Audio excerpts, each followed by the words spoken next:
Good morning everyone. नए विचारक हैं J.S. मिल।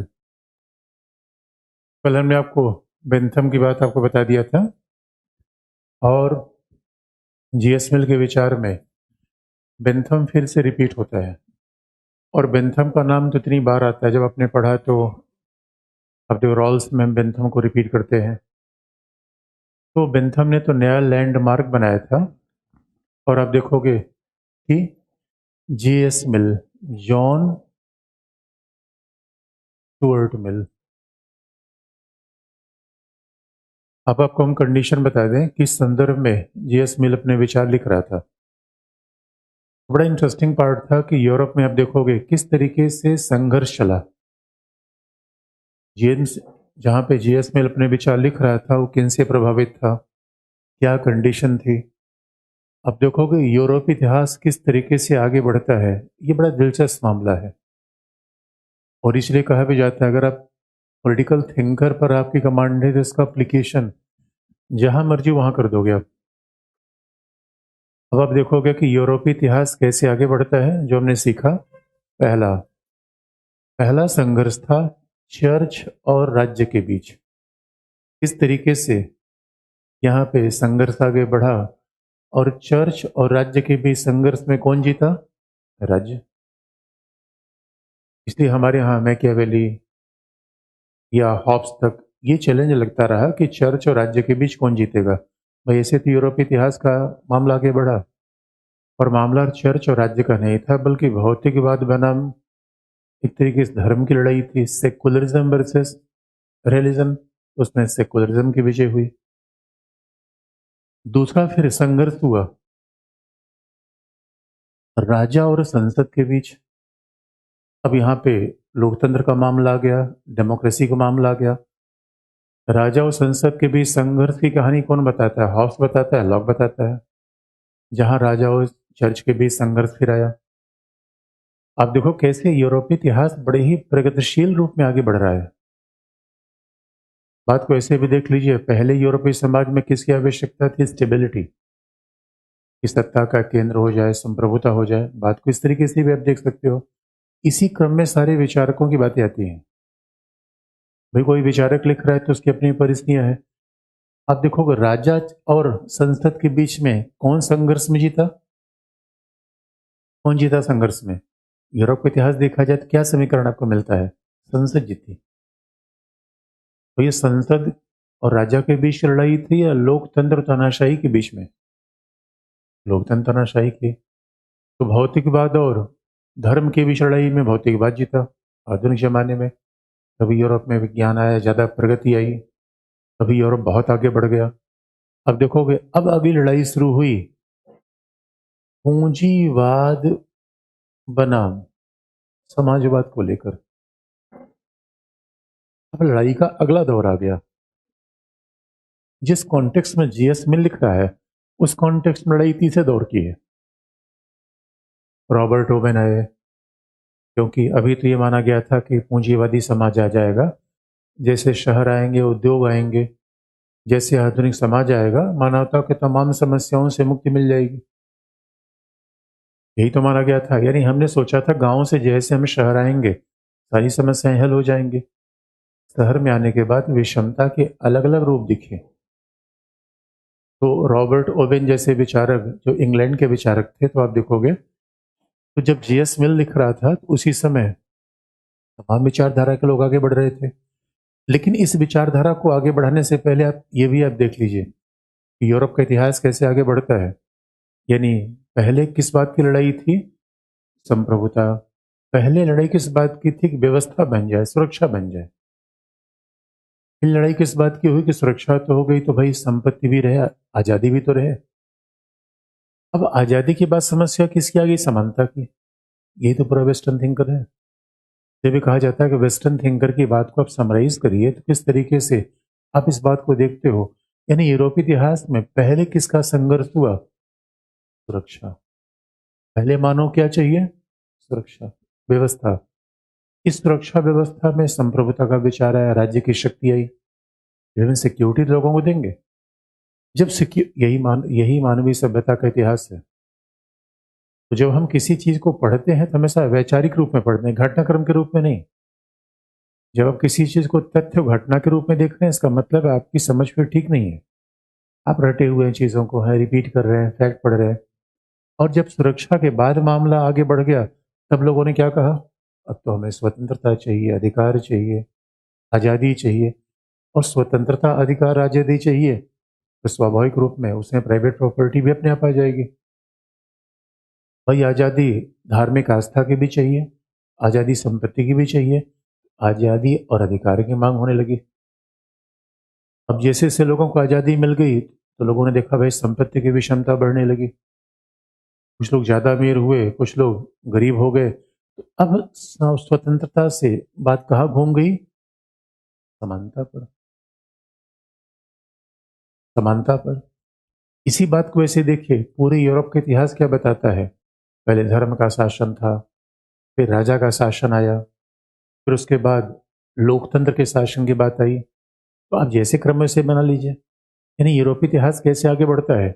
इसी क्रम को और आप आगे खींचना चाहते हैं तो एक ही चीज कहने के तीन तरीके हैं। यानी पहले क्या लोग, हमने कहा भाई कि निरंकुश राजशाही आ जाए, एक निरंकुश राजशाही आ जाए। पहले हमने हमें चिंता ये थी कि व्यवस्था बन जाए, सत्ता का एक केंद्र बन जाए, सॉवरेंटी बन जाए। बोर्डान या बोर्डीन कह लीजिए, हॉब्स, यही बात तो कहते हैं। फिर क्या हुआ कि भाई ठीक है, राजशाही तो ठीक है। अब राजशाही के बाद फिर किसकी डिमांड होने लगी, भाई नहीं लोकतंत्र होना चाहिए, राजशाही से बात नहीं चलेगी। अब डेमोक्रेसी होना चाहिए, सबको समान अधिकार दो, सबको आज़ादी दो, सबको। अब उसके बाद लोकतंत्र से मामला कहां पर घूम गया, समाजवाद पर। यही तो यूरोप का एक पूरा इतिहास है। और इसी क्रम में हमारे विचारक सारी बातें करते हैं। तो जब हम ये कहते हैं कि वेस्टर्न पॉलिटिकल थियरी, तो मैंने जो हम थिंकर में पढ़ते हैं यही तो थियरी में हम रिपीट करते हैं। तो अब देख लीजिए, यानी राजशाही की बात कौन विचारक कर रहे थे, मैकियावेली और हॉब्स। लोकतंत्र की आधारशिला कौन रख गया, लॉक और बेंथम।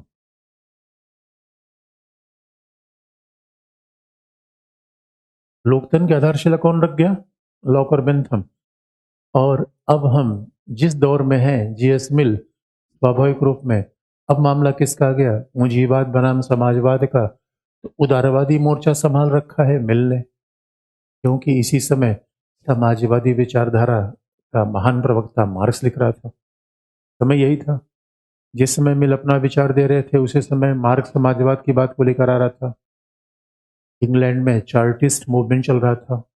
अब मजदूरों ने कहा भाई हमें भी लोकतंत्र में आपने कह लिया। तो मार्क्स से पूछा गया भाई ये लोकतंत्र क्या है, उनका भाई पूंजीपतियों की व्यवस्था और कौन सा तंत्र है। तो रॉबर्ट ओवेन ने कहा कोई बात नहीं, हम एक ऐसा समाज बनाएंगे जो बड़ा समतामूलक होगा। रॉबर्ट ओवेन ने कहा मैं ऐसा समाज बनाऊंगा जो समाज पूरा समतामूलक होगा। और समतामूलक होगा तो निश्चित तौर पर उन्होंने कहा एक ऐसा समुदाय बनाया जाए जहां प्राइवेट प्रॉपर्टी जैसी कोई विषमता ही न रहे। इस रॉबर्ट ओवेन के विचार से स्वाभाविक रूप में जीएस मिल प्रभावित है, मार्क्स के विचार से वो प्रभावित है, इससे हम इनकार नहीं कर सकते। और कहा जाता है कि जीएस मिल और मार्क्स एक ही लाइब्रेरी में बैठ के लिखते थे। बात अलग थी, दोनों के लिखने के मोड अलग थे। मार्क्स जर्मन में लिखता था, मिल इंग्लिश में लिखते थे। और मिल ने स्वयं कहा है कई बार कि उन्होंने मार्क्स का स्पीच सुने। तो मार्क्स तो आप देखो पूंजीवाद को ध्वंस करने पर आमादा था। तो अब इस मामले को देखा जाए, यूरोपीय इतिहास आधुनिक और प्रगतिशीलता की तरफ बढ़ रहा है या प्रगामिता की तरफ बढ़ रहा है। यूरोपीय इतिहास को देखें तस्वीर क्या बनती है, जब वही कहा जाता है पूरे पश्चिमी चिंतन का सारांश लिखिए। यही तो पश्चिमी चिंतन का सारांश है। जब हम विचारक के हिसाब से पढ़ते हैं तो विचारधारा, जब आइडिया के हिसाब से पढ़ते हैं क्या बन जाती है, थियरी। और स्वाभाविक रूप में 19वीं शताब्दी में जब मिल लिख रहा है तो संघर्ष इसका आ गया है, लोकतंत्र बनाम समाजवाद, पूंजीवाद बनाम समाजवाद। और जहां समानता आएगी वहां समाजवाद आएगा, जहां स्वतंत्रता आएगी वहां लोकतंत्र आएगा। जहाँ सुरक्षा आएगी वहाँ सही आएगी। इसका ये मतलब नहीं है कि जहाँ समानता आएगी लोकतंत्र, आजादी और सुरक्षा नहीं रहेगी। इसका ये मतलब तो नहीं हो गया। तो ये सारी व्यवस्थाएं रहेंगी। इस कॉन्टेक्स्ट में आप मिल को देखिए, इस कॉन्टेक्स्ट में आप मिल को देखिए, पूरा पश्चिमी चिंतन का सारांश ऐसे तो आगे बढ़ता है। हाँ, उसके बाद जो अंतिम विचारक हन्ना अरेंट आएंगे, उन्होंने कहा देखो भाई, लड़ाई राजा संसद इन सब की नहीं है, अब तो लड़ाई है। यानी वो एक कहा भी जाता है, जिसे हम पूंजीवाद कहते हैं उसी को, जिसे मार्क्सवादी पूंजीवाद कहते हैं उसी को हम उदारवाद कहते हैं। पूरा पश्चिमी विचारधारा का चिंतन यही तो है। और यूनानियों का रेफरेंस हमने इसलिए नहीं दिया कि थोड़ा वो नैतिकतावादी चिंतन था, वो क्लासिकल मामला था। यद्यपि कहा जाता है कि प्लेटो और अरस्तु ने सबको प्रभावित कर रखा है। तो जो उदारवादी चिंतन है उस पर अरस्तु का प्रभाव है, जो थोड़ा फांसीवादी चिंतन है उस पर मार्क्सवाद का प्रभाव है, तो उस पर प्लेटो का प्रभाव है। मार्क्सवाद का प्रभाव नहीं बल्कि प्लेटो का प्रभाव है। अब देखो कि इस क्रम में पूरी विचारधाराएं आगे बढ़ी, उसके बाद विचारधाराओं के संघर्ष होते हैं। फांसीवाद लड़ता है पूंजीवाद से, मार्क्सवाद लड़ता है पूंजीवाद से, और आज की दुनिया में वह संघर्ष किसी न किसी रूप में बना हुआ है, लेकिन नई विचारधारा भी आगे बन गई है। तो जब हन्ना आरेंट आई तब उस समय इन चीजों को नहीं देखती वो। अब हम इस मिल के कॉन्टेक्स्ट को लें, तो मिल का कॉन्टेक्स्ट क्या है? अब आप बताओ कैसे विचारक पढ़ा जाता है, कैसे संदर्भ के हिसाब से बातें देखते हैं, तो मिल के चिंतन में ये बात आएगी। तो जब आप किसी चिंतन को पढ़ते हैं तो लॉजिकल तो पढ़ना चाहिए, रटिए मत उसको, एक बार देख लीजिए। और इसलिए कहा भी जाता है इतिहास पढ़ते समय ये यूज कर लीजिए, थिंकर पढ़ते समय वर्ल्ड हिस्ट्री को यूज कर लीजिए आप। तो अब आप लॉजिकल उत्तर ढूंढिए, कौन विचारक क्या बात कहेगा, उसके लॉजिक है ना, उसमें रटने की आवश्यकता नहीं कि आप रटे पढ़े जा रहे हैं, यार ये इसने ये कहा, आपका तो कन्फ्यूजन हो रहा है। कन्फ्यूजन क्यों हो रहा है? क्योंकि एक चीज को दूसरी चीज से आप रटने का प्रयास करते हो। समस्त लोग कौन किस संदर्भ में है, क्या बात करेगा। तो अब बताइए, मिल के लिए डेमोक्रेसी की बात हो सकता है हो जाए, क्योंकि भाई डेमोक्रेसी का विस्तार तो लगातार होता ही चला गया। मेरे भी लोकतंत्र कुछ बोलेगा, मिल भी आज़ादी पे बोलेगा। ऐसा नहीं कि मिल लोकतंत्र आज़ादी पे नहीं बोलेगा, वो तो बोलेगा ही। अब आप ये बताइए, इन सब के कॉमन फीचर क्या है? भौतिकवादी हैं स्वाभाविक रूप में, भौतिकवादी ही तो है। हाँ, ये बात अवश्य है कि मिल तक आते आते भौतिकवाद की जो पराकाष्ठा थी उस पर मिल ने पहली बार सवाल उठाया है। क्योंकि भौतिकवाद का परिणाम था कि वो डिप्रेशन में चला गया। मिल के चिंतन को देखा जाए तो भौतिकवाद का परिणाम था कि वो अवसाद में चला गया। तो अवसाद में डालने का काम किसने किया? क्योंकि बापू सेहत के लिए हानिकारक है, तो बापू ने उसको सब चीज़ें पढ़ाने शुरू कर दिया, विद्वान बनाना शुरू कर दिया। कभी स्कूल गया ही नहीं भाई, जिसका पिता ही जेम्स मिल हो, जिसकी टीचर बेंथम जैसे हों, इतने महान भी लोग घर आने को तैयार है पढ़ाने को, किसी बच्चे को यूनिवर्सिटी कॉलेज जाने की क्या जरूरत है? तो बहुत बड़ा विद्वान बन गया। ये बात हम मिल के चिंतन में देखेंगे। तो मिल के चिंतन में स्वाभाविक रूप में लोकतंत्र भी रहेगा, स्वतंत्रता भी रहेगी। क्योंकि जो वर्तमान विकास है, अब मान लीजिए कोई समाजवाद की बात कर रहा है, तो क्या वो लोकतंत्र स्वतंत्रता छोड़ देगा? नहीं छोड़ेगा ना। समानता की बात करने वाला आजादी के विचार छोड़ेगा थोड़े, पहली वाली बातों को तो स्वीकार करेगा ही करेगा, उसके बाद कोई और नई बात जोड़ देगा। इसलिए आप देखोगे पूरे पश्चिमी चिंतन में एक आपको कंटिन्यूटी दिखेगी, क्योंकि थिंकर के हिसाब से मिल उदारवाद के आखिरी चिंतक में आएगा। आपके चिंतन में मिल ही तो लिखा गया है, मिल के बाद सीधा मार्क्स आपके सिलेबस में, मिल के बाद मार्क्स ही तो है।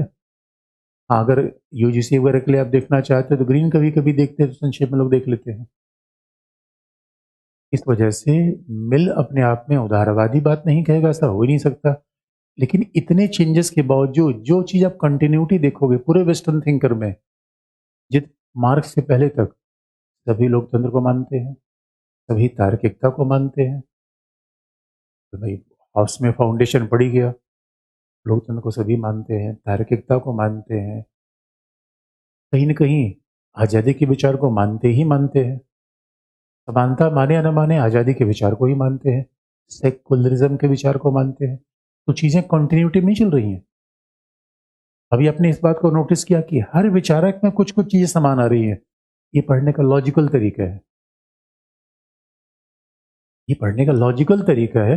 आप जरा ढूँढ, आप सारे विचार को जैसे-जैसे आप आगे बढ़ रहे हो, फिर से उसको, इसे हम बार-बार कहते हैं, पढ़ने का बहुत लंबा चीज़ें पढ़िए, बहुत ज़्यादा चीज़ें पढ़िए, उसके बाद सिस्टमैटिक थोड़ी होती है। प्रोफेशनल, अच्छा इसमें अभी विचारों में क्या-क्या एक जैसा आ रहा है? तो कन्फ्यूज़न आप में होता है तो ऐसे काम करना चाहिए, क्या-क्या एक जैसा आ रहा है? कहाँ इसकी यूनिक बात है? कौन विचारक किस पे फ़ोकस कर रहा है? इसलिए आप देखोगे कि अगर अधिकार पर मिलने फ़ोक एक-एक विचारक हमने ले रखा है एक बड़ी रिप्रेजेंटेशन का। अगर संप्रभुता पर हॉब्स ने फ़ोकस कर दिया तो लॉक का फ़ोकस अधिकारों पर है, संविधानवाद पर है। तो संविधानवाद के बाद फिर अगले विचारक में हम नहीं पढ़ते। बेंथम का फ़ोकस उपयोगितावाद पे है। फिर मिल का फ़ोकस ये तय है। मिल का फ़ोकस संप्रभुता की बात हॉब्स ने कर ही दिया है, तो वहाँ नहीं करेगा। संविधानवाद प्राकृतिक अधिकार की बात लॉक ने कर ही दिया है, तो मिल को बोलने की ज़रूरत नहीं है। इससे मिल कोई अगली बात कहेगा। आज़ादी के बारे में हो सकता है जोरदार तर्क दे दे, लोकतंत्र कोई नया आयाम दे दे, तो जो बातें पहले की जा चुकी हैं, वो अंडरस्टूड है कि वो मानता है, लेकिन वो करेगा थोड़ी वो बात। क्योंकि जो विचारक है, हमने एक-एक रिप्रेजेंटेटिव विचारक उठा रखे हैं, जिसने ट्रेंड को चेंज कर दिया, जिसकी कुछ मौलिक बातें हैं। अच्छा, एक ही फ़िल्म आप बार-बार देखना चाहेंगे या फ़िल्म में थोड़ा चेंज होता रहे? अजय आप आजकल सीक्वल में आता है कि मर्दानी 1, मर्दानी 2, मर्दानी 3, तो ये भी अपने आप में सृजनात्मकता का बड़ा ह्रास है। मतलब ये एक बड़ी इंटरेस्टिंग बात हो रही है, फ़िल्मों के नाम ही लोगों को नए नहीं मिल रहे, सीक्वल बना रहे हैं वो। जैसे आपके घर में किसी का नाम रख दिया जाए Pappu number 1, Pappu number 2, Pappu number 3, नाम ऐसे थोड़ी होते हैं। अगर घर में 3 बच्चों का नाम ऐसे रख दिया जाए तो आपको हास्यास्पद बात नहीं लगेगी? ऐसा दिखता है कंप्यूटर वाले एज में लोगों की क्रिएटिविटी कम हो रही है, नाम ही नहीं मिल पा रहे हैं। अच्छा, लोगों में भी क्षमता कम है, लोग भी क्रिएटिविटी को समझना भी नहीं चाहते, वो सीधी बातों को मार धाड़ हो रही कि नहीं, धूम धड़ाका है कि नहीं, खाना पीना है कि नहीं, सीधी बात करो, ज़्यादा शायरी वायरी मत करो। जनरेशन भी चेंज हो रही है। अब इस कॉन्टेक्स्ट में मिल को हम देखें, हमने तरीके सर्वे कर दिया आपको, यही तो एक बार एक-एक पढ़ लीजिए, फिर उसको सम अप कर लीजिए, क्या-क्या कौन कहाँ केंद्र में कहता है। ऐसे ही शॉर्ट नोट्स बनते हैं, तो सबके शॉर्ट नोट्स बनाने के तरीके अलग हैं, सबके सिनॉप्सिस बनाने के तरीके अलग हैं। आप कैसे बनाते हैं? सेंट्रल में ये विचार आ गया, बाकी सेंट कुछ ऐसे सिनॉप्सिस पर हॉब्स में, लॉक में, क्या सब में कॉमन है और क्या उनका फोकस पॉइंट है? प्रश्न वही तो पूछेगा। अब आप इस कॉन्टेक्स्ट में आप देखिए, मिल के विचार में फिर नई बात क्या आएगी? तो जीएस मिल जरा परिस्थितियों को देखिए और कितनी बढ़िया बात जीएस मिल कर रहा है। जरा परिस्थितियों को देखिए तो पहला, मिल के विचारों पर जिसका बहुत प्रभाव है, स्वाभाविक रूप में बेंथम के उपयोगितावाद का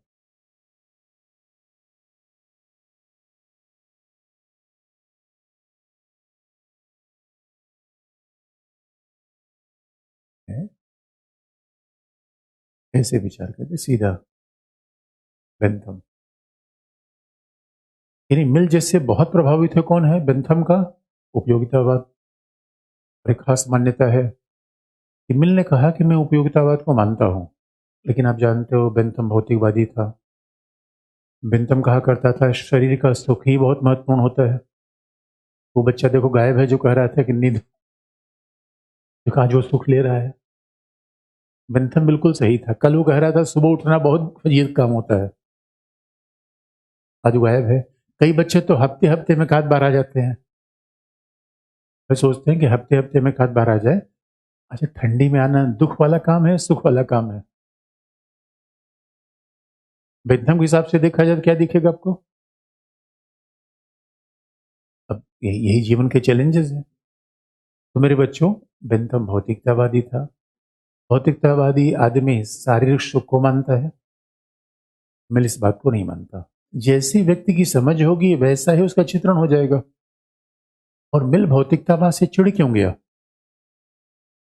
क्योंकि उसने जब जीवन में उसकी निराशा आई, तो आप याद रखो कई बार जीवन में निराशा आती है, इससे ये समझ लो कि बहुत महान महान लोगों के साथ बड़ी दुर्घटनाएं होती हैं, और आजकल की युवा पीढ़ी में अगर ऐसी कोई निराशा होती तो कोई, ये बड़ी सामान्य सी बात है, आती है फिर खत्म हो जाती है। जीवन में जितना बड़ा चैलेंज आपने रखा है, दबाव उबाव आते रहते हैं। तो मिल को जीवन में निराशा आ गई, बड़ा डिप्रेशन का शिकार हो गया, उसको लगा कि दुनिया में सब कुछ गड़बड़ है। आप जानते हो, निराशा और तनाव दूर करने का सबसे अच्छा भौतिकवादी तरीका क्या है? पीता हूँ गम भुलाने को।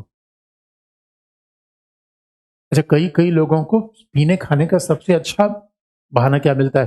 यार जीवन में तनाव बहुत है, तो तनाव कैसे कम किया जाए, बस एक ढक्कन लिया तनाव कम हो गया।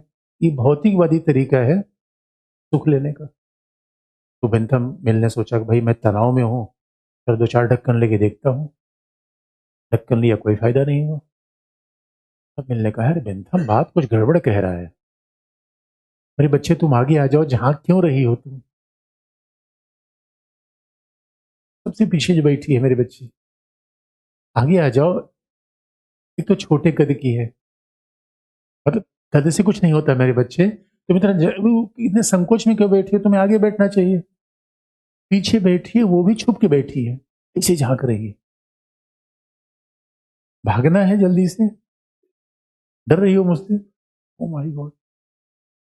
कई बार मैंने देखा इसको टोकना चाहा, आज तो एकदम छुप के बैठी थी।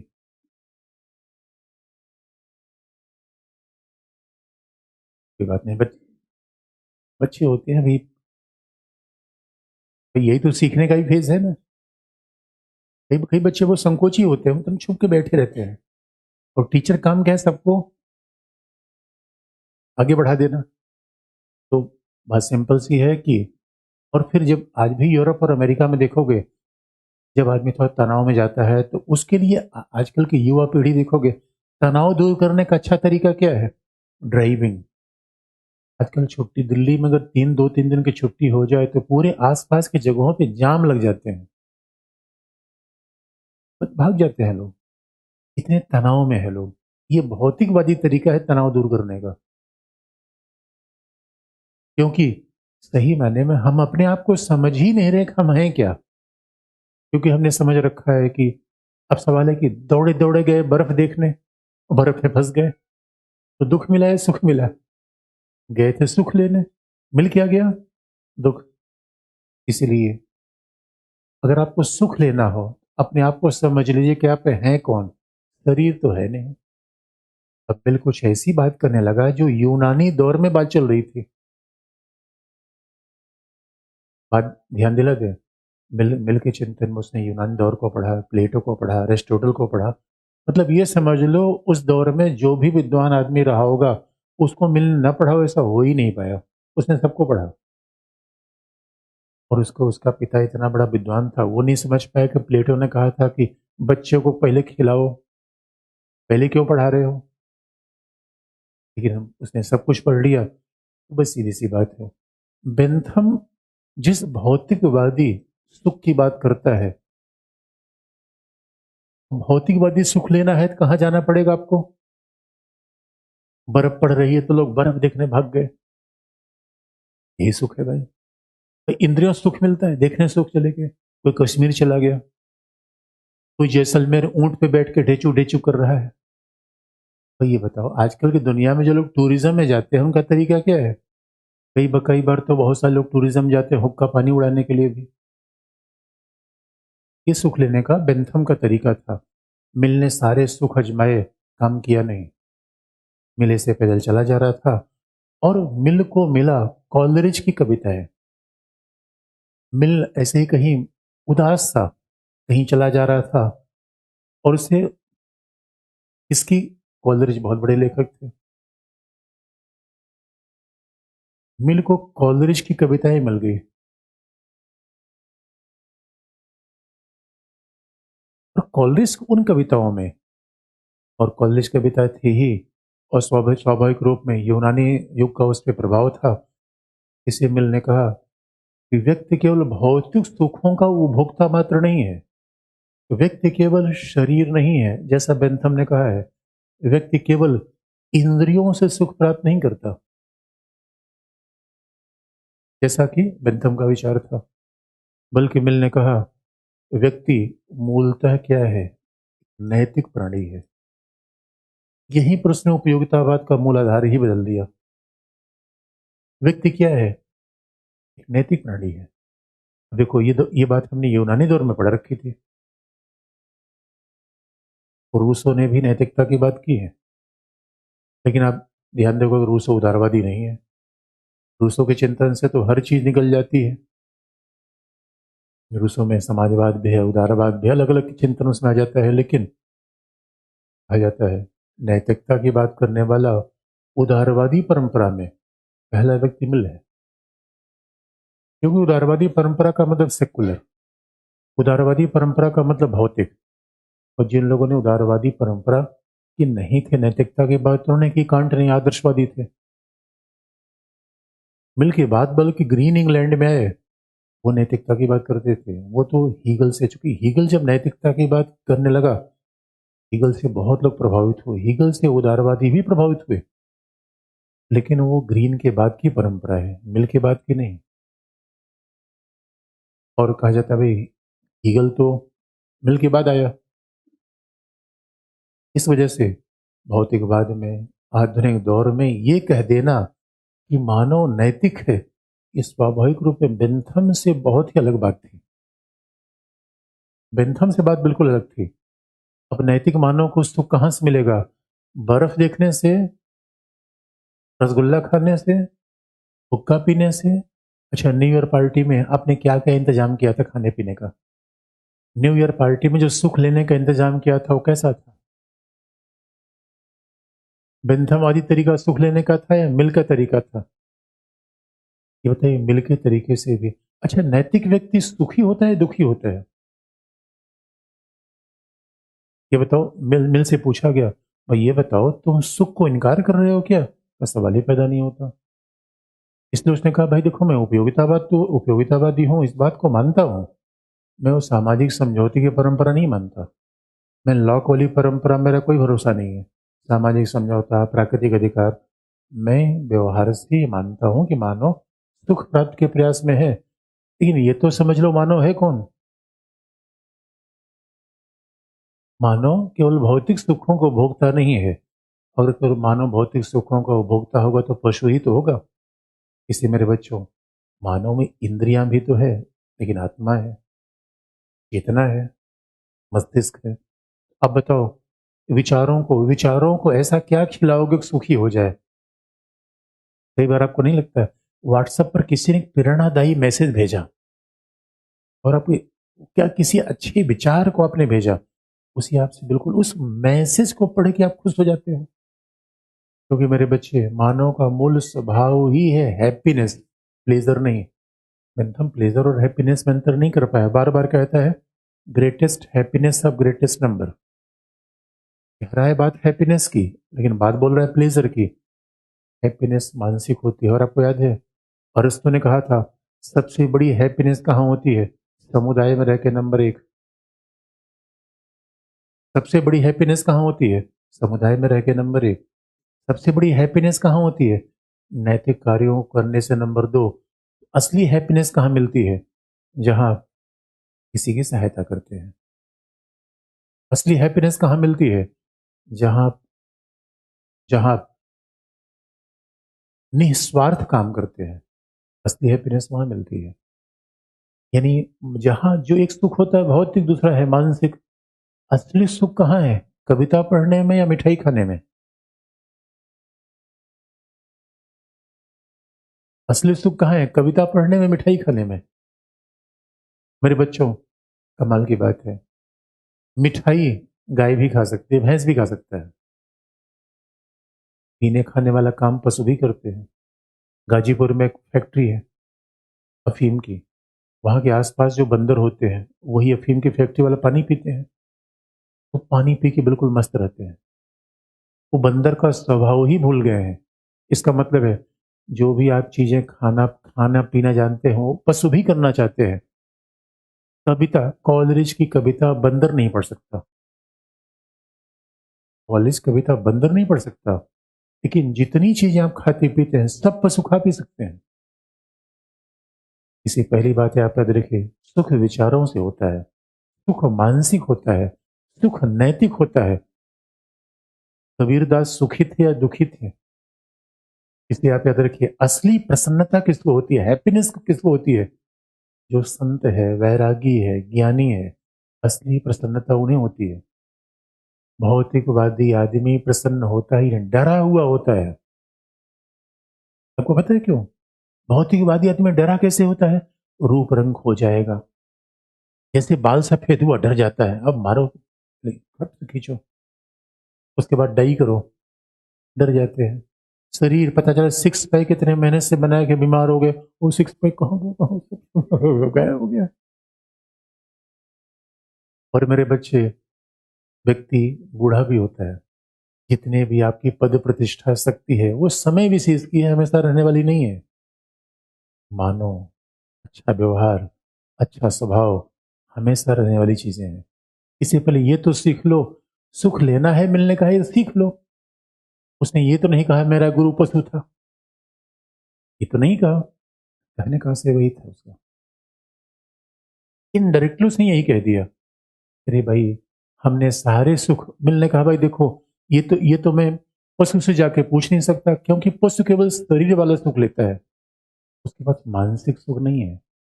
और मानसिक सुख कब कब प्राप्त करते हैं? कविता पढ़ के। कोई कोई आपको आपको पता है, कई बार हमारे अंदर उत्साह आ जाता, कई लोगों ने ऐसे बताए, कोई एक फिल्म देखी, कोई एक लिटरेचर पढ़ा, उनका जीवन बदल गया, इतना प्रभाव उनका जीवन पर हुआ, ये पशु नहीं ले सकते। इसीलिए आप याद रखिए, पहली बात याद रखिए, मानव है कौन?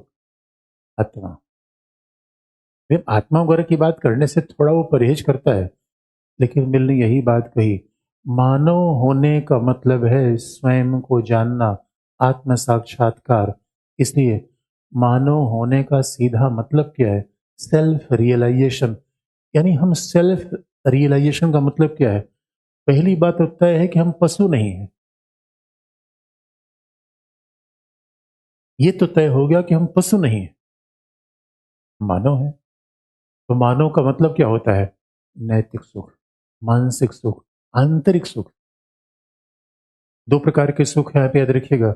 भौतिक सुख का मेजरमेंट होता है, भौतिक सुख की गणना होती है, आंतरिक सुख की गणना नहीं होती।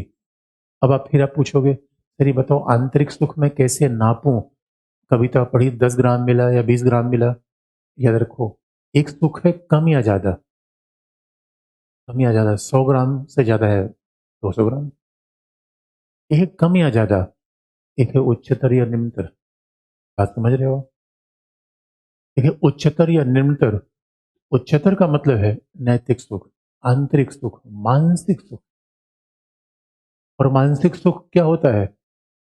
इसलिए इसीलिए कहा जाता है कि कोई व्यक्ति जिसके पास ये इंद्रियां ना हो, वो भी अगर भाई इंद्रियों से सारा सुख आता है, फिर तो सूरदास सुखी होने ही नहीं चाहिए थे। इंद्रियों से सारा सुख आता है, फिर तो जो फकीर होता है, जो सन्यासी होता है, उसका तो कोई भौतिक सुख नहीं है, फिर भी वो दुनिया में निराला है, किसी की नहीं मानता, मोस्ट हैप्पीएस्ट है। यही बात मिल ने कह के उपयोगितावाद का आधार हिला दिया। तो बेंथम को मानते हुए भी बेंथम की बात को अस्वीकार कर दिया। इसलिए मिल के हिसाब से देखा जाए, सुकरात ज्यादा सुखी है या भौतिक प्राणी? मूर्ख ज्यादा सुखी है, भौतिक मूर्ख ज्यादा सुखी है सुकरात? क्योंकि मूर्ख का सुख कैसा है? शरीर का। कई बार आप देखोगे, कोई व्यक्ति गया पार्टी में 2.5 किलो, एक एक से बहादुर भारत में है, दो दो 2.5 2.5 किलो खा जाते हैं। आजकल तुम्हारे बच्चे खा ही नहीं पा रहे हैं कुछ। मैं कई ऐसे लोगों को जानता हूं, परम लोग जाते थे गुड़ खरीदने बाजार से, और किसी ने कहा भाई 2 किलो गुड़ ले जाना, घर पे आते थे 2 किलो गुड़ खा गए वो रास्ते में, क्या बहुत अच्छा लगा, खा गए। आजकल तो बच्चे एक तो रसगुल्ला दे दो, उसके बाद खा ही नहीं पाते, क्योंकि मेरे बच्चे मानसिक सुख ले रहे हैं, भौतिक सुख नहीं ले रहे हैं। इसे देखो दुबले पतले बने हुए हैं, सुख के कांटा हुए जा रहे हैं, मानसिक सुख ले रहे हैं सब बच्चे मेरे। किताब पढ़ रहे हैं, रोज ही कोई ना कोई नई साहित्य पढ़ रहे हैं, मानसिक सुख है। यही मानव होने का मतलब है। इसलिए मिल ने कहा, a dissatisfied Socrates is better than satisfied fool। जो याद रखे, संतुष्टि कौन होता है? जिसकी मात्रा होगी। अच्छा, सुखों की अगर सुखों को मात्रा के हिसाब से देखें, पशु ज़्यादा मात्रा सुख की ले सकता है मानव? सुख की ज़्यादा मात्रा पशु ले सकता है मानव? धीरे से बोल रहे हैं आप लोग। क्या? कमाल की बात करते हैं। हाथी ज़्यादा खाना खाता है मानव? पूरे मोहल्ले खाना खा जाएगा। अब कह रहे हो मानव सुख की, मैं मात्रा की बात कर रहा हूँ मेरे बच्चे। शब्दों को ध्यान से सुनो। सुख की ज़्यादा मात्रा आप याद रखना। पशु लेता है भाई, व्हेल आप व्हेल पर अगर व्हेल समुद्र में तैरने लगे, हमारी पूरी क्लास के बच्चे व्हेल की पीठ पे बैठ के समुद्र पार कर सकते हैं, बशर्ते वो नीचे न जाए। इतनी बड़ी व्हेल होती है। जितना वो खा पी लेती है आप खा पी लोगे। सुख की मात्रा की गणना की जाए, या देखो मूर्ख कौन है? विवेकहीन व्यक्ति मूर्ख ही तो है। जिसमें विवेक नहीं है, जिसमें नैतिकता नहीं है, जिसमें समाज समुदाय की सोच नहीं है, वही तो मूर्ख है। ऐसा मिलने कहा। इसलिए सोक्रेटिस का सुख कैसा है, भौतिक या नैतिक?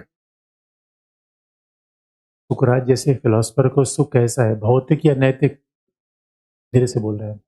नैतिक। और तो प्लेटो, प्लेटो का सुख कैसा था, नैतिक। समुदाय की भलाई में शादी नहीं किया बेचारा, एक अच्छे समाज की कल्पना में पूरा जीवन गंवा दिया। नैतिक। इसलिए जो नैतिक सुख होगा उसकी मात्रा ही नहीं। मैं नैतिक सुख नापा नहीं जा सकता। भौतिक सुख नापा नापा जा सकता है। अरे भाई, रसगुल्ला तो नापा जा सकता है ना। कविता आपने पढ़ी, कविता में ये नहीं होता कितने ग्राम सुख लिया। यह है उच्चतर सुख, मानसिक सुख, नैतिक सुख। और मानव होने का मतलब यही है। और मिल ने बार बार कहा, देखो भाई अगर आपको यकीन न हो तो पूछ लो। पशु से पूछ नहीं सकते। उसका कहना था मुझे से पूछ लो, जो जो मेरे जीवन में बीता मैं बता सकता हूँ। इसलिए वो उपयोगितावादी क्यों है? क्योंकि मानता है मानव सुख की खोज में है, उपयोगितावादी है।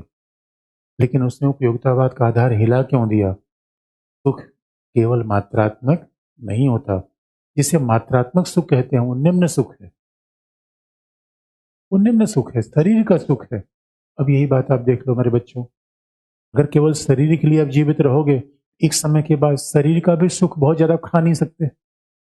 अब अगर आप घर में कोई दादा है और 1 किलो रसगुल्ला लेके जाओ, दादा खाओ, दादा कहेंगे ना बच्चा मैं नहीं खा सकता। लेकिन दादाजी आपको अच्छी अच्छी बातें बहुत बता सकते हैं, उनके पास ज्ञान है, जीवन का अनुभव है। इसी बड़े बुजुर्गों के पास बैठना चाहिए। क्यों? लड्डू पाने के लिए या विचार पाने के लिए? विचार पाने के लिए। हाँ, मैं आ रहा हूँ आपके ज्ञान में। अब बच्चा पूछ लो मेरे बच्चे।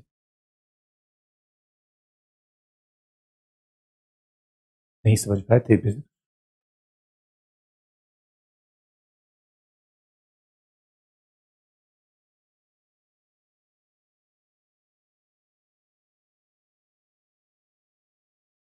एकदम। कहा नहीं हो पा रहा। हाँ।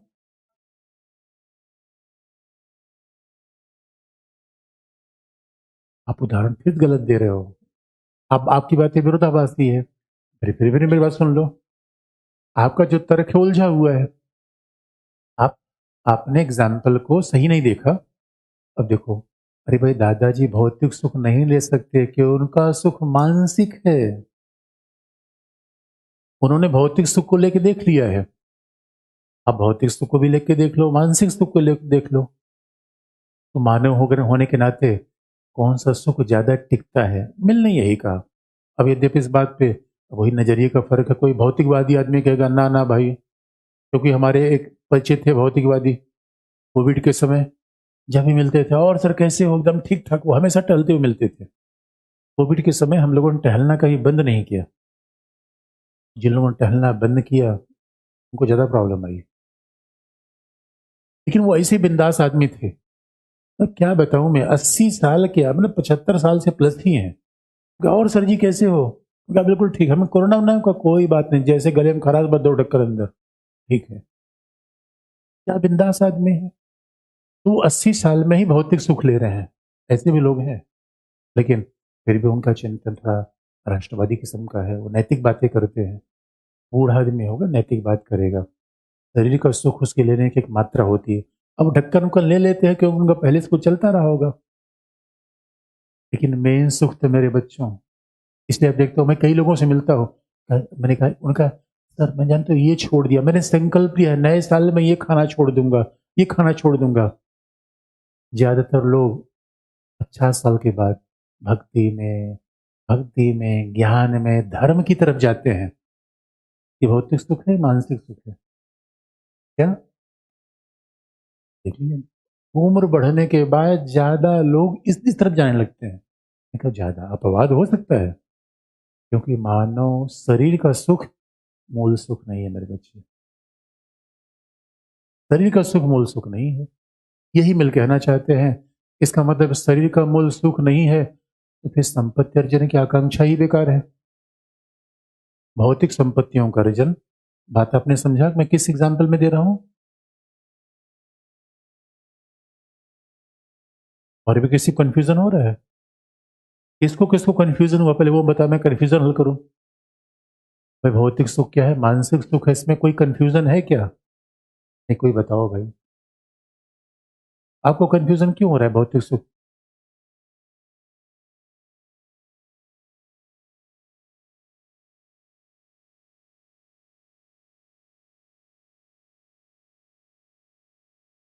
आप लोग बताओ। ये कह रहे हैं कि क्या बेंथम आत्म साक्षात्कार को मानेगा नहीं मानेगा? यहाँ लिखा हुआ है भौतिकवादी इंद्रियों का शरीर का आत्म साक्षात, बेंथम से पूछ आत्म साक्षात्कार का ये क्या है भाई? जो ये दिखता है यही सब है, सिक्स पैक ये क्या है ये? उसके बाद कई लोग पहलवान, मतलब कई कई लोग पहलवान कैसे चलते हैं ऐसे। बेंथम ये कहेगा भाई देखो जो दिखता है यार, आत्म सा अंदर क्या है, यावत जीवे सुखम जीवे। जो भी चीज दिख रहा है, जो खा सकते हो वही दुनिया में सुख है। ये नैतिकता, आंतरिक, इसमें तो रहस्य हो जाता है भाई, नापा नहीं जा सकता। और मिल ने कहा नापना, क्योंकि मिल से पूछा गया ये बताओ कॉलरिज की कविता पढ़कर कितने ग्राम सुख मिला? उनका अरे ग्राम की बात मत करो भाई, नैतिक सुख की बात करो। तो उसे पूछा गया ये खाना पीना क्या है? उनका भौतिक सुख है, नीचे वाला सुख है। इसलिए जो लोग जिंदगी भर खाने पीने मौज उड़ाने में पड़े हुए हैं, क्या है? मूर्ख है। और जो लोग नैतिक सुख की तरफ जा रहे हैं वो क्या है? अरस्तु है। तो मेरे सारे बच्चे क्या हैं? अरस्तु हैं। इसलिए मेरे सारे बच्चे अरस्तु भौतिक सुख को छोड़ के आए। अगर भौतिक सुख ही प्राथमिक होती, रजाई छूटती? रजाई नहीं छूटती। रजाई आपने छोड़ा क्यों? मानसिक सुख के लिए, वैचारिक सुख के लिए। अच्छा और बताओ मेरे बच्चों, मानसिक सुख कहाँ कहाँ से मिलता है? मानसिक सुख अब कहाँ कहाँ से मिलता है? कहाँ से मिलता है? कौन एग्जाम्पल तो बताओ, तब तो मैं समझ पाऊँ मानसिक सुख कहाँ कहाँ से लेते हो। और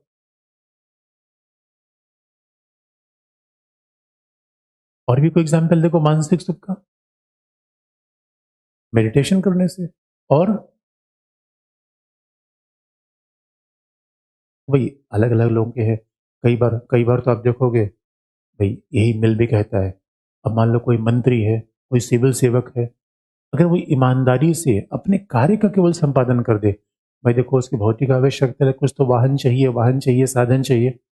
लेकिन कोई अधिकारी अगर ईमानदारी से काम कर रहा है, उससे बड़ा नैतिक कार्य दुनिया कोई है ही नहीं है। अगर कोई मंत्री है तो अब समझ जितने भी बड़े बड़े पदाधिकारी हैं, अपने निजी जीवन को सेक्रीफाइस कर रखा है, तब वो इतने बड़े पद पे है। नैतिक ही तो है भाई। वो भी सोचते हैं खाए खाए पीजिए मौज उड़ाए, फिर अपना ही जीवन देख पाते हैं। जिसका जीवन अपने से बढ़ के परिवार के लिए, परिवार से बढ़ के समाज के लिए, समाज से बढ़ के समुदाय के लिए है, वही तो नैतिक सुख है। इसलिए आप देखोगे भौतिकतावाद सुख क्या कहता है, भाई शरीर को सुखी करना है तो अपनी सुख सुविधा केवल ध्यान दीजिए। तो नैतिक सुख में समुदाय की चेतना अपने आप चली आती है। इसलिए मेरे बच्चों, इसलिए अगर ये विचार मूल है तो संपत्ति की विषमता पर मिल भी बोलेगा। और मिल कहेगा भाई देखो, संपत्ति की विषमता, केवल संपत्ति का संग्रह जीवन का पर्पस नहीं है। जबकि भौतिकवादी जमाना क्या सिखाता है? संपत्ति का संग्रह। उसका ये नैतिक चिंतन संपत्ति की विषमता पर भी फिर साथ आएगा। चीजें बड़ी जुड़ी हुई होती हैं, लेकिन इसलिए कहा जाता है, मिल के बारे में कहा जाता है कि वो उपयोगितावादी है, लेकिन उसने उपयोगितावाद के साथ ऐसा ट्रीटमेंट किया जैसा नया नया बच्चा पैदा होता है, दाई उसकी सफाई करती है, और दाई ने ऐसी सफाई की, सफाई करते करते दाई ने उसका प्राण ही ले लिया, मर गया बच्चा। इतनी ज्यादा सफाई न कर दी जाए। मिल ने उपयोगितावाद को साफ कर दिया, क्योंकि आपको पता है क्यों साफ कर दिया? क्योंकि मिल ने कहा, जीवन का उद्देश्य क्या है? सुख प्राप्ति नहीं, आत्म साक्षात्कार। ये जीवन का पर्पज ही उसने बदल दिया। मिल के लिए जीवन का मूल पर्पज क्या हो गया? Self realization. और उसके हिसाब से ये सेल्फ रियलाइजेशन मिलेगा कैसे? स्वतंत्रता से। लिबर्टी पर इतना जोरदार तर्क, देखिए लिबर्टी की बात तो सभी ने की है, लिबर्टी पे चिंतन हॉब्स ने किया है, लॉक ने किया है, सबने बोला लिबर्टी पर। जो जोरदार तर्क उसने लिबर्टी पे दिया, यानी बात को ध्यान रखिए, मिल उपयोगितावाद का विनाश क्यों कर देता है? क्योंकि उपयोगितावाद के लिए सुख साध्य है। फिर बात मैं याद दिला दूं, सुख साध्य है, मिल के लिए आजादी साध्य है। उपयोगितावादी कहाँ रहा? मिल के चिंतन का एंड क्या है? आजादी, लिबर्टी, फ्री विल। उसने अब उस क्या जबरदस्त उसने तर्क दिया है।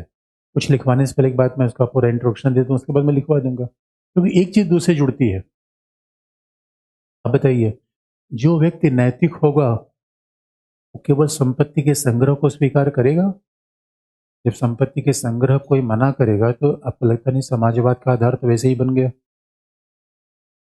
यही बात तो गांधी भी कहा करते थे कि क्या कहते हैं, अपरिग्रह, ज्यादा संग्रह करने की आवश्यकता आपको नहीं है। दूसरी बात मैंने आपको बताई, आप एक बार ध्यान से समझ लीजिए, कहीं कोई डाउट हो फिर पूछ लीजिए। मिल ने कहा, मिल के बारे में कहा जाता है, वेपर ने कहा है, वो अंतिम उपयोगितावादी और पहला व्यक्तिवादी है। आपने बात ध्यान से सुना? यानी वेपर ने स्टेटमेंट दिया है, वेपर एक स्कॉलर है, वेपर ने ये बात कहा है कि मिल अंतिम उपयोगितावादी, यानी है उपयोगितावादी, लेकिन अंतिम तो पहला उपयोगितावादी कौन था? बेंथम। और पहला व्यक्तिवादी है।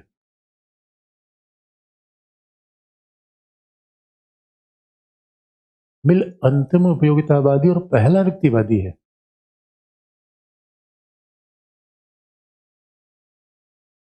ये बात सुन के आपको अटपटा नहीं लगा? इसमें कुछ आपको अटपटा लगा या सामान लगा कि पहला उपयोगितावादी, यानी अंतिम उपयोगितावादी और पहला व्यक्तिवादी है? ये बात सुन के आपको कुछ अजीब सा लगा या कुछ सामान्य नहीं लगा? क्या अजीब सा लगा?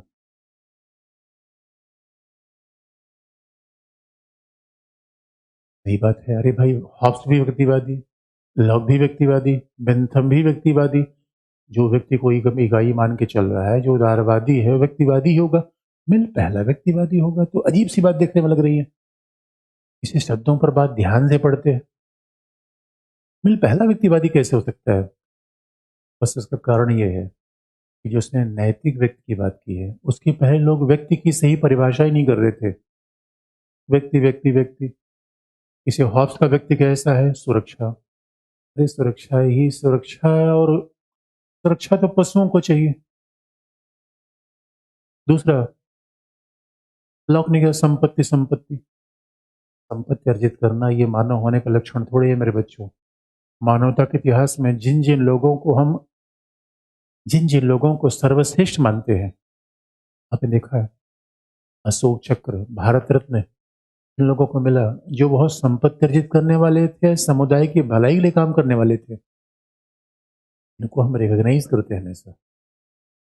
इसे मानव होने का मतलब सुरक्षा के लिए जीना हो तो पशु जैसा है। संपत्ति अर्जित करना, ओ माय गॉड, भाई हम व्यापारी बनने थोड़ी आए थे। इसलिए मिल ने आधुनिक चिंतन में, याद रखिएगा, यूनानी दौर में सब नैतिकतावादी थे, लेकिन व्यक्तिवादी नहीं थे।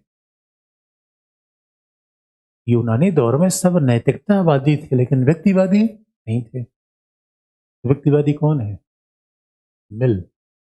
इसलिए पहला व्यक्तिवादी कहा गया। क्यों? नैतिकता की बात कर रहा है। व्यक्तिवाद की परंपरा में, उदारवाद की परंपरा में पहला विचारक कौन है? मिल। जो कहता है मानव होने का मतलब क्या होता है? नैतिक होना। मानव होने का मतलब है आजादी होना, आजाद होना, फ्री विल। कितनी बड़ी बात कह गया। और मिल ने जब ये बात कही, बात स्पष्ट हो रही है। और जब पहला वो स्वतंत्रता प्रेमी हो जाएगा, जब पहली उसके मिल के साध्य क्या है? स्वतंत्रता या सुख? धीरे से आप बोल रहे हैं। साध्य क्या है? सुबह सुबह सुख नहीं मिला है क्या? शरीर वाला बेंथम हो गए हो? आवाज नहीं निकल रही है? Oh my God.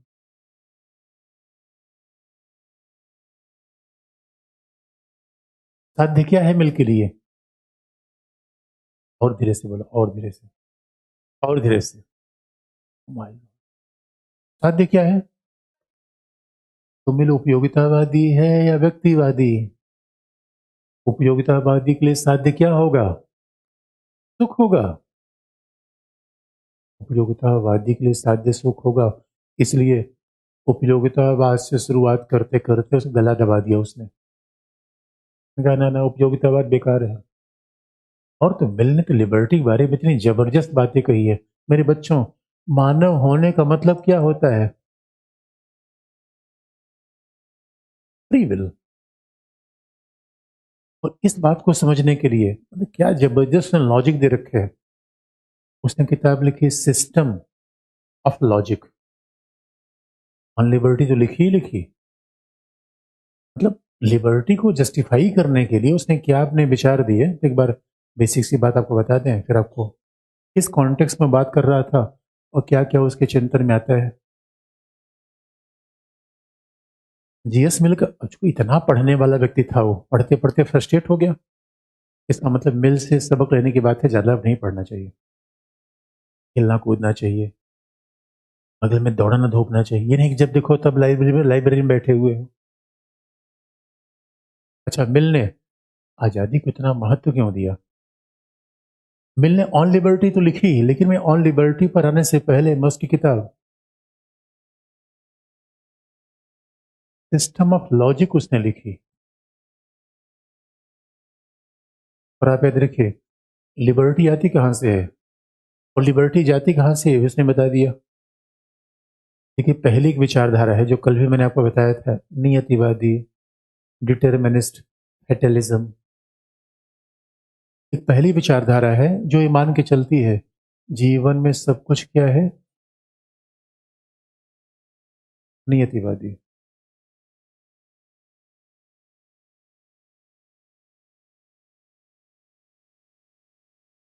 जीवन में सब कुछ है नियतिवादी, डिटर्मिनिस्टिक, फेटलिस्टिक। यानी जीवन में सब कुछ निर्धारित है, आपके जीवन का लक्ष्य निर्धारित है। और आप याद रखिए, इस डिटर्मिनिस्टिक फेटलिस्टिक विचारधारा को बढ़ाता कौन है? यहां वह कॉम्टे से मुलाकात हो गई उसकी, अगस्त कॉम्टे, समाजशास्त्र के पिता।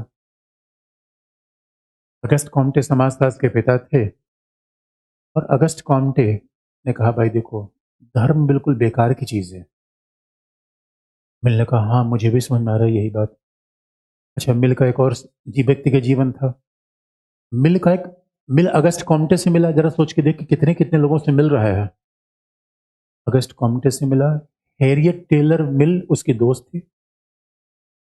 अगस्त कॉम्टे यानी किससे किससे प्रभावित हो रहा है? ओवेन से, समाजशास्त्री था। अगस्त कॉम्टे से, समाजशास्त्र के पिता ही थे।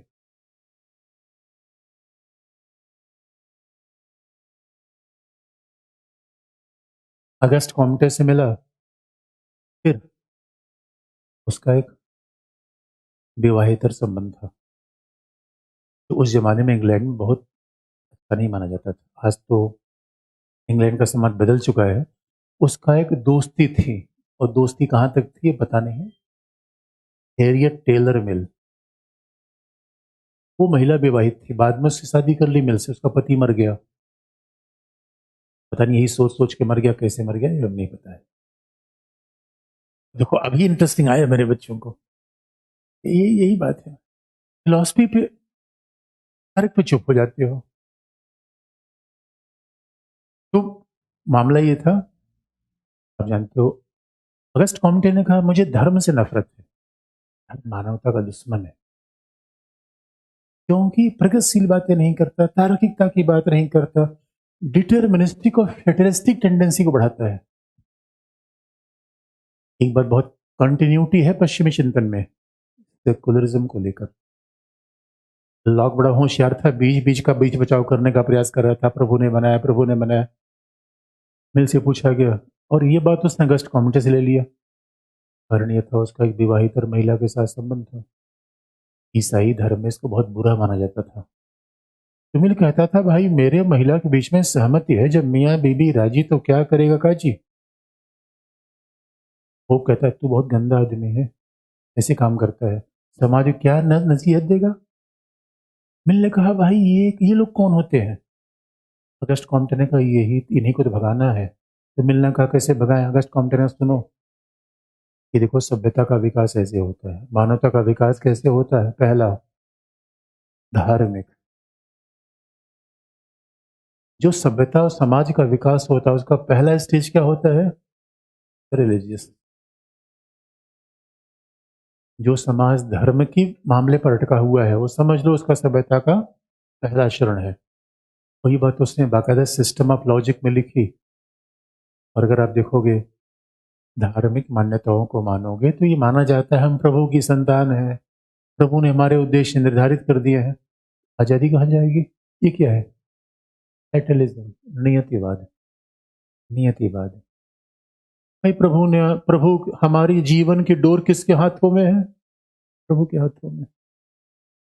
अब प्रभु ने कह दिया जाओ क्लास कर लो तो हम यहाँ आ गए। अब प्रभु ने कह दिया आज बहुत ठंडी है रजाई में लेटे रहो तो रजाई में लेट गए, हमारी क्या गलती है मेरे बच्चों। एग्जाम पास करवा दिया, प्रभु की मर्जी थी, एग्जाम फेल हो गए तो प्रभु की मर्जी थी, इसमें हम कुछ नहीं कर सकते। ये है डिटर्मिज्म, फेटलिज्म। ईश्वर की धारणा में फ्री विल नहीं है। और फ्री विल का मतलब है मैं पहले आता हूं नंबर एक, अगर मैं क्लास में आया हूं तो उसके लिए मैं उत्तरदायी हूं नंबर दो, और मैं क्लास में आ रहा हूं सीखूंगा नहीं सीखूंगा पूरा मेरा रिस्क है नंबर तीन। ये जीवन मेरी इच्छा है, और इस फ्री विल में जीवन में रोज नई नई घटनाएं होती रहेंगी। जीवन कोई निर्धारित यात्रा नहीं है। जीवन, और सही मायने में जीवन एक यात्रा है, एक तो निर्धारित नहीं है नंबर एक। इसका मतलब है जीवन एक ऐसी यात्रा है जिसका अंतिम स्टेशन हमें पता ही नहीं है। आज जा रहे हैं जीटीबी नगर, कल चले गए आजादपुर, परसों चले गए ग्रेटर कैलाश। ये फ्री विल है। तो फ्री विल का मतलब है आप अपने जीवन के मालिक हो नंबर एक। फ्री विल का मतलब है तर्क महत्वपूर्ण है नंबर दो। फ्री विल का मतलब है हर व्यक्ति को छोड़ दिया जाए नंबर तीन। और फ्री विल का मतलब है कोई ज्ञान पूर्ण नहीं है नंबर चार। और आपको पता है धर्म किसकी बात करता, पूर्ण ज्ञान की बात करता, पूर्णता, उसके आगे बोल ही नहीं सकते। अगर किसी ने ये बात कह दिया और मिल ने सीधा कहा जिसने भी ये दावा कर लिया उसे पूर्ण ज्ञान है, तो आप बोल नहीं सकते उसके सामने। अच्छा हमारे घर के बुजुर्ग यही तो कहते हैं। अच्छा बताओ धर्म ईश्वर के बारे में बोलने से आपको रोका क्यों जाता है, क्यों रोका जाता है। पूर्ण ज्ञान है भाई, उसके खिलाफ कोई बात मत करिए।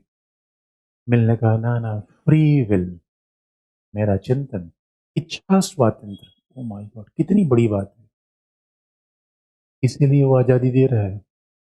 कैसे आजादी दे रहा है, अब बताओ। इसलिए अगस्त कॉमिटी से मिल बहुत प्रभावित थे। मिल कहता है यहाँ आजादी मिलेगी नहीं मिलेगी। उसके बाद समाज के विकास का दूसरा स्टेज है तात्विक, दार्शनिक। समाज के विकास का दूसरा स्टेज कब आता है, फिलोसॉफिकल, मेटाफिजिकल, दार्शनिक।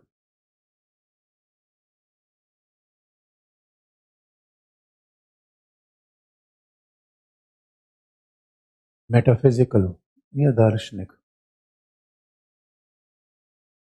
मेटाफिजिकल कह लीजिए। दार्शनिक मान्यता, हाँ, धार्मिक मान्यता से ज्यादा लॉजिकल है। भाई दर्शन तो लॉजिक पे रहेगा, आत्मा परमात्मा, दर्शन लॉजिक पे रहेगा। फिर भी दर्शन में भी कई बार ऐसा दिखता है कि फ्री विल का विरोध होता है। दर्शन में भी कई बार ऐसा होता है, पूर्ण ज्ञान बताने के दावे होते हैं। भाई देखो, धर्म आस्था पर आधारित है, दर्शन तर्क पर आधारित है, लेकिन है वो मेटाफिजिकल। मेटाफिजिकल का मतलब है तत्व मीमांसा। दर्शन भी ऐसी बातों का उल्लेख करता है जो भौतिक दुनिया में नहीं है। इस उनका प्रमाण बड़ा मुश्किल होता है, प्रमाण ले आना बड़ा मुश्किल है। इसलिए आप जानते हो समाज का सबसे विकसित स्वरूप कौन सा है? वैज्ञानिक, इम्पिरिकल। इसलिए अगस्त कॉम्टे ने कहा समाज का सबसे विकसित स्वरूप कौन है? वैज्ञानिक। अगस्त कॉम्टे ने इम्पिरिकल शब्द के लिए पॉजिटिविज्म शब्द का उपयोग किया।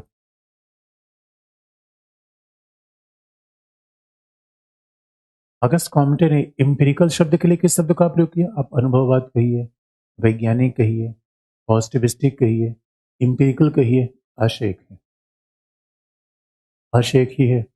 इसका सीधा मतलब क्या हो गया? यही समाज के विकास का सर्वोच्च रूप है, इम्पिरिकल। और इम्पिरिकल का मतलब है जो बात दुनिया में दिख रही है उसी को माना जाएगा, जिसके पीछे तर्क हम उसको मानेंगे। इम्पिरिकल याद रखिए, इम्पिरिकल चीज ईश्वर आत्मा परमात्मा को इनकार कर देती है। Empirical, positivistic. इसे अगस्ट कॉम्टे ने जब समाजशास्त्र का विकास किया तो उन्होंने कहा भाई देखो, जो चीज दिख रही है उसी को मानेंगे। अब आप ये नहीं कहोगे ईश्वर है, आत्मा है, परमात्मा है, ये चीजें हमें दिखती नहीं। इसलिए इम्पिरिकल पूरा ज्ञान फ्री विल पर आधारित है। विज्ञान आजादी देता है या धर्म और तत्व मीमांसा? विज्ञान आजादी विज्ञान ही देता है। इसलिए जिस समाज में यह वैज्ञानिक चिंतन होगा, आजादी मिलेगी। दोनों चीज आपस में जुड़ जाती हैं। आजादी धर्म से मिलती नहीं, तत्व मीमांसा से हो नहीं पाती। यदि आजादी की बात आपको मैं स्पेशल अलग से लिखवा देंगे, बता देंगे, लेकिन रिलेशन तो ही है। उसके चिंतन में कितनी ज्यादा वैज्ञानिकता है। इसलिए वो धर्म को, परंपरा को नहीं मानता। धर्म परंपराएं क्या पैदा करती है? नियतिवाद। विज्ञान हमेशा आगे की बात करता है, लेकिन विज्ञान किस मान्यता पर है? विज्ञान की सिंपल सी बात क्या है? मेरी मान्यता पूर्ण नहीं है, लेकिन अभी तक मैं इसे इसलिए मान रहा हूं, इसके खिलाफ कोई प्रमाण मुझे नहीं मिले हैं। ये विज्ञान की मान्यता है। विज्ञान बड़ा ही इंपेरिकल होता है। विज्ञान ये नहीं दावा करता ना भाई जो मैंने कह दिया वही सच है, आपको मानना पड़ेगा। पूर्ण ज्ञान है आप तक।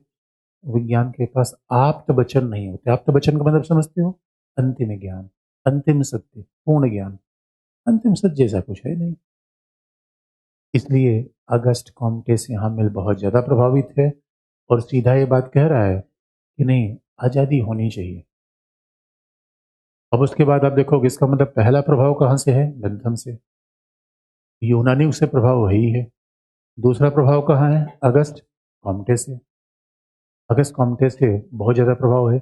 तीसरा प्रभाव उसका हैरियट टेलर मिल से है, और उसने तो इसी प्रभाव का परिणाम था। कहा जाता है बड़ी सारी किताबें तो लिखी हैरियट टेलर मिल ने, और राइटर के लिए नाम है मिल का। और आप याद रखिएगा, हैरियट टेलर मिल से प्रभावित होने के कारण उसने कहा भाई फ्री विल क्या है। इसलिए मेरे दोस्तों देखो, परंपरा है, धर्म है, महिलाओं को समान स्थान नहीं देता।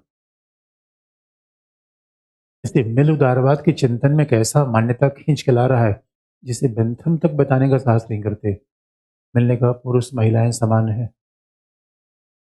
ये उदारवादी चिंतन में पहली बार कोई व्यक्ति आ रहा है। आधुनिकता के दौर में आप देखोगे, रूसो ने कह दिया था महिलाओं के पास विवेक नहीं होता। रूसो ने कह दिया था कि महिला शिक्षा के लिए उपयोगी नहीं है। अभी रूसो के विचार को महिलावादी महिलावादी बहुत आलोचना करते हैं। रूसो इतना बड़ा महामानववादी था, महिलाओं के लिए समानता की बात नहीं करता था। तो बताओ, महिलाओं के लिए समानता की बात किया किसने? वैज्ञानिक चिंतन में।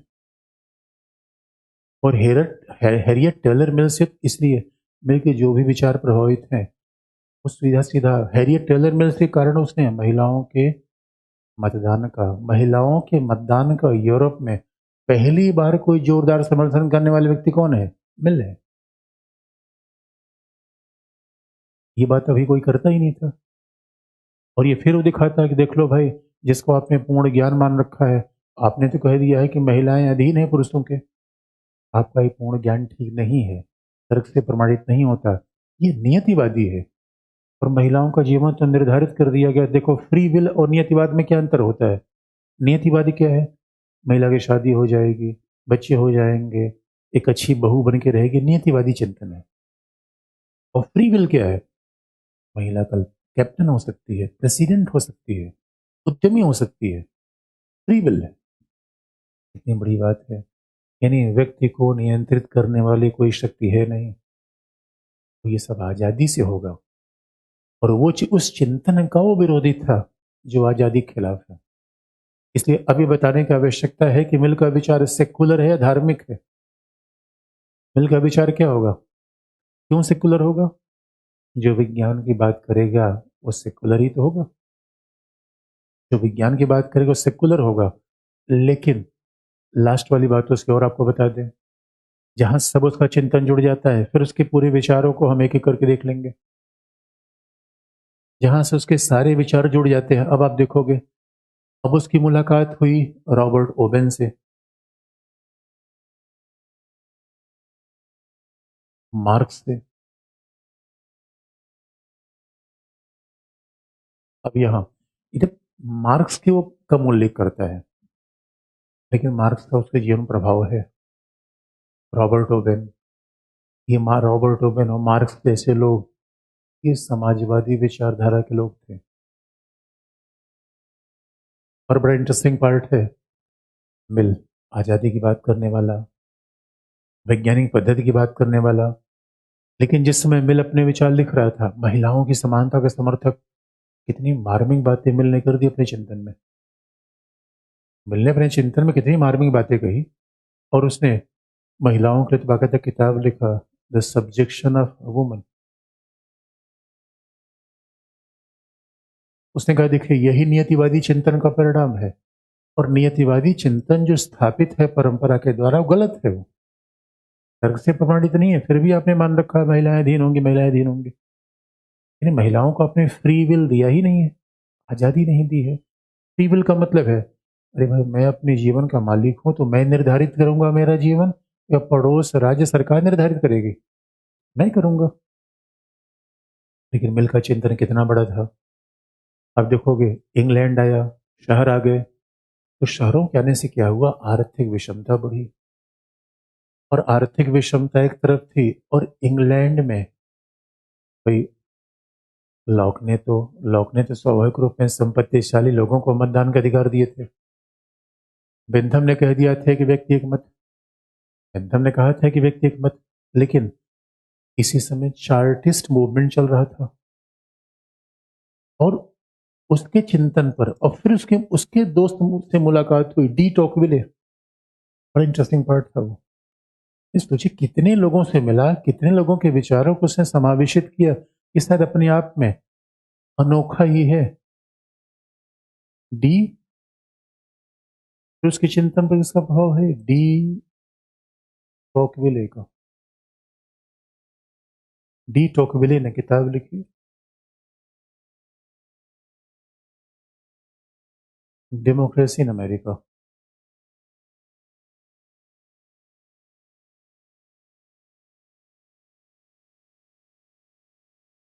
यहां मिल के विचार में बड़ा लफड़ा हो जाता है। ये बात आप याद रखिएगा, कोई उदारवादी व्यक्ति अगर उदारवाद और समाजवाद में टकरा जाए, तो आप किसे प्रिफर करेगा? उदारवादी। तो बड़ा बड़ा इंटरेस्टिंग उसके विचार में मामला आ गया। वह महिलाओं के मतदान का समर्थन कर रहा है, तो स्वाभाविक रूप में वो डेमोक्रेसी का समर्थक होगा। समर्थक तो लोकतंत्र का होगा। लेकिन यहाँ चार्टिस्ट मूवमेंट चल रहा था मजदूरों के लिए। चार्टिस्ट मूवमेंट क्या था? मजदूरों के मतदान की मांग थी। अब बड़ा इंटरेस्टिंग पार्ट है, जब मिल ने देखा कि शहरों में विषमता बढ़ रही है, गरीब गरीब हो रहा है, अमीर अमीर हो रहा है, और मिल ने देखा कि भाई जो इंग्लैंड के अर्थशास्त्रियों ने कह रखा था माल्थस रिकार्डो कि सबको खुला छोड़ दो सबका भला हो जाएगा, ऐसा तो नहीं हो रहा है। यानी शहरों में नए किस्म की विषमता आ रही है। एक तरफ तो गरीबों के लिए वो समाजवाद की दिशा बढ़ जा रहा है, और मिल पहला विचारक है, याद रखिएगा। बेंथम के विचार में कल्याणकारी राज्य की मान्यता आई, लेकिन मिल ने पहली बार अपनी किताब पॉलिटिकल इकोनॉमी में समाजवाद का बीज रखा। मिल बार बार कह रहा है, मिल ने अपनी किताब लिखी पॉलिटिकल इकोनॉमी, और पॉलिटिकल इकोनॉमी में समाजवाद का बीज कैसे रखा? Principle of political economy. Mill ने कहा ना भाई, बाजारवादी व्यवस्था ठीक नहीं है। अब सोचिए मिल के चिंतन में उसने कहा बाजारवादी व्यवस्था को रेगुलेट करना पड़ेगा, और बाजारवादी व्यवस्था में राज्य का रेगुलेशन चाहिए, क्योंकि राज्य मजदूरों की भलाई करेगा, गरीबों को सुविधा देगा। मजदूरों की भलाई करेगा, गरीबों को सुविधा देगा, पेंशन देगा, बच्चों के लिए सुविधाएं देगा। यही तो कल्याणकारी राज्य है। बाजारवादी व्यवस्था में हस्तक्षेप की बात पहला व्यक्ति है मिल कर रहा है। बेंथम ने बाजारवादी व्यवस्था में हस्तक्षेप की बात कदापि नहीं की, कतई नहीं की। मिल ने किया। हाँ ना ना भाई, ये आप सिद्धांत नहीं लगा सकते कॉन्ट्रैक्ट हो जाएगा। मजदूर कौन सा कॉन्ट्रैक्ट करेगा? और इसलिए उसने फिर फिलॉसफी लगाई। उसने फिर से अपने नैतिक विचारों को आगे बढ़ाते हुए कहा कि व्यक्ति नैतिक है, संपत्ति का संग्रह उसका उद्देश्य नहीं होना चाहिए। इसी अगर हमारे पड़ोस में कोई गरीब है तो हमारा नैतिक दायित्व है उसकी सहायता करें हम। इसलिए उसने कहा कि संपत्ति की केवल अर्जन के लिए काम न करे। लेकिन एक तरफ तो समाजवादी हम घूम रहा है, दूसरी जब डी टॉकविले से मिला। डी टॉकविले उसका फ्रेंच दोस्त था, किताब लिखी डेमोक्रेसी इन अमेरिका। उधर अमेरिका से घूम के आया था मिल के पास। मिल ने पूछा, मेरे दोस्त तुमने अमेरिका में क्या देखा? भाई अरे ये बहुत गड़बड़ मामला है। अरे बताओ तो, देखा क्या? उनका क्या बताऊं, मैं बताया नहीं जा रहा। मैंने कहा अरे दोस्त बताओ तो। कहा अमेरिका में लोकतंत्र नहीं है। मैंने कहा क्या बात कर रहे हो? अरे भाई संविधान वहां है, संविधानवाद है, लोकतंत्र नहीं है। मैंने कहा अरे भाई लोकतंत्र का मतलब मैं आजादी मान रहा हूं, वहां आजादी नहीं है। तो मिलने कहा अरे वहां है क्या? डी टॉकविले ने कहा मैं सच्ची बता दूं बात क्या है वहां। मिलने कहा अरे भाई इतना घुमा क्यों रहे हो, बात सच्ची तुम बताओ। तो डी टॉकविले ने कहा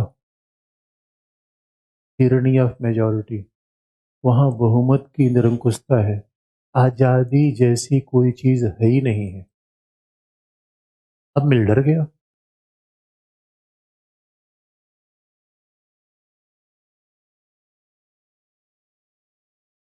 मिल डर गया। यानी डी टॉकविले ने यह बता दिया अमेरिका में आजादी जैसी कोई चीज है वे नहीं, इसके बावजूद कि वहां लोकतंत्र है। ये इक्वेशन अपने आप बड़ा अजीब सा है। अच्छा, लोकतंत्र होगा तो आजादी नहीं होगी। और शब्द को ध्यान से देखिए, बहुमत की निरंकुशता, ये शब्द सुनने में कैसा लगा आपको? ये शब्द सुनने में कैसा लगा? कैसा लगा? विरोधाभासी लगा, क्यों?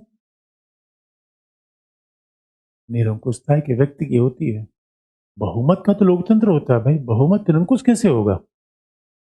लेकिन आप याद रखिएगा, इसी को आजकल के जमाने में बहुमतवाद कहते हैं। बहुमत ही तो निरंकुश होता है, और बहुमत निरंकुश कैसे होता है ये बताइए। बहुमत कहा करता था इंग्लैंड में, बहुमत कहा करता था इंग्लैंड में पति पत्नी के बीच आपस में संबंध होने चाहिए। मिल कहता था जिसके साथ जिसके संबंध हो जाए वही ठीक है। तो मिल अल्पमत में था या बहुमत में था? धर्म को मानने वाले बहुमत में थे या तर्क को मानने वाले?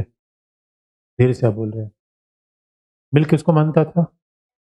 क्या था ये बताया। आज के दौर में आप इसे देख लो, आज के दौर में अगर आप मोहल्ले में खड़े हो जाओ एक तख्ती लेकर, हमें लिविंग इन रिलेशन का अधिकार चाहिए, लोग दौड़ा लेंगे, छोड़ेंगे?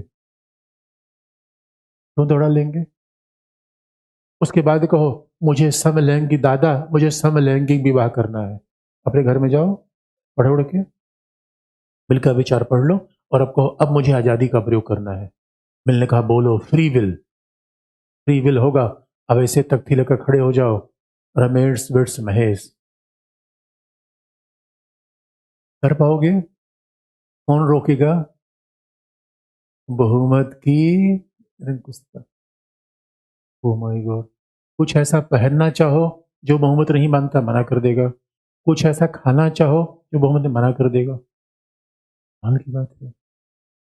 इस बात को देख के मिल डर गया। अब मिल के चिंतन की वर्सेटिलिटी अब देखिए। एक तरफ पर है समाजवाद होना चाहिए, दूसरे पर है भाई लोकतंत्र बहुमत का शासन, तो बहुत गड़बड़ है। तो डी टॉकविले ने बता दिया, सुनो मिल, यही इंग्लैंड में होने जा रहा है, अब तुम्हारे जैसे लोगों का बोल वचन बंद होगा। मैंने कहा ऐसी बात कैसे तुम कर रहे हो? कहा हाँ, ये सब बोल लो तुम, ऑन लिबर्टी जो लिख रहे हो ना, लोग फाड़ के फेंक देंगे, बोलने नहीं देंगे तुमको। मिलने का ऐसी बात, हाँ ऐसी बात होने जा रही है। अब वो लोकतंत्र को देकर डर गया। इसलिए मिल के चिंतन में गजब का विचार है। एक तरफ व्यक्तिवादी है, दूसरी तरफ समाजवादी समझ आ रहा है। एक तरफ पूंजीवाद छोड़ने को तैयार नहीं है, दूसरी तरफ समाजवाद की दिशा में वो चिंतन करने को तैयार है। कमाल का विचार मिल गया है। और एक बात तो तय है, इस चिंतन में जो उसने सबसे बड़ा कंट्रीब्यूशन दिया है वो है लिबर्टी का और डेमोक्रेसी का। डेमोक्रेसी में किताब लिखी, कंसिडरेशन ऑफ रिप्रेजेंटेशन, और कंसिडरेशन ऑन, कितनी किताब लिख डाली, political economy, on liberty, essay on liberty, consideration on representation. अब समझ लो कितना बड़ा विद्वान आदमी था और कितना काम हमारे लिए दे के चला गया। अब आपने एक संदर्भ देख के मिल का विचार समझा, यानी मिल के विचारों का सारांश मैं फिर बता रहा हूँ क्या क्या। मैं अब आप जरा सा सोच के देखिए, जो आज़ादी को मानेगा वो लोकतंत्र को मानेगा, इसलिए उसने किताब क्या लिखी, कंसिडरेशन ऑन रिप्रेजेंटेटिव गवर्नमेंट।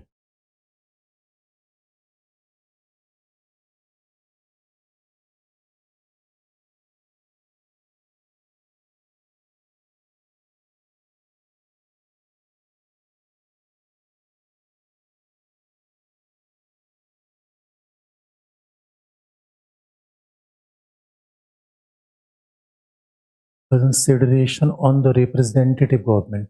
एक तरफ उसने ये लिख दिया, लिबर्टी के लिए ऐसे लिखा ऑन लिबर्टी, उसके बाद मिलके बेंथम के विचारों की आलोचना की। कितने लोगों से प्रभावित थे वो, Auguste Comte, Robert Owen, Marx, Tocqueville, उसके बाद बेंथम, इतने सारे विचारकों से प्रभावित होते मिल की बात कही और फिर सारांश आपको बता दे।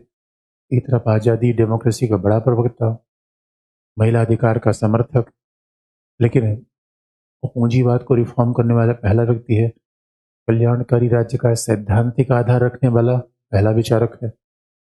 और याद रखिएगा, मिल ने किया क्या, मिल ने राज्य के काम को बदला और उदारवादी चिंतन को कोशिश किया कि ज्यादा से ज्यादा लोग स्वीकार करें, क्योंकि कल्याणकारी राज्य लेकर आ रहा था। लेकिन आजादी की चिंता उसको बहुत बनी हुई थी, इसे कल्याणकारी राज्य के बावजूद भी क्या छोड़ने को तैयार नहीं था, आजादी। ये उसका कॉन्टेक्स्ट है, ये उसके संदर्भ है। अब आप थोड़ी एक एक हेडिंग में थोड़ी बात लिख लीजिए।